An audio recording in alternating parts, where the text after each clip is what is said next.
Assalomu alaykum barchaga. Steklotalarimiz gipsa kartonda orqasida yozda issiq o'tkazmaydi, qishda sovuq o'tkazmaydi, issiq bo'ladi. Endi buni masalan hozir sizlarga bitta narsa ko'rsatmoqchiman. Gipsa karton qotirayotganda rekaning yo'lini topa olmay qoladiganlar uchun maxsus qilib video tayyorladim. Xo'sh, mana bunday qilamiz. Hozir ko'rsataman sizlarga.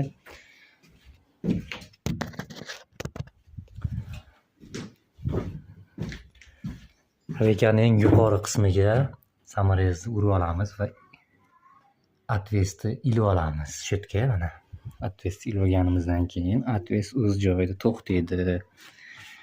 Mana o'z joyida to'xtaydi atvest.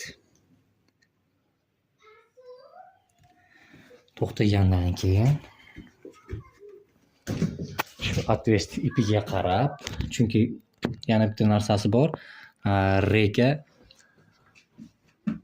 uruvinga qotirilgan bo'lishi kerak. Ipga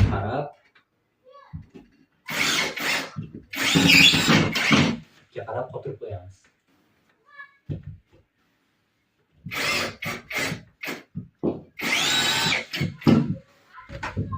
Qidirib yurmaymiz rekani.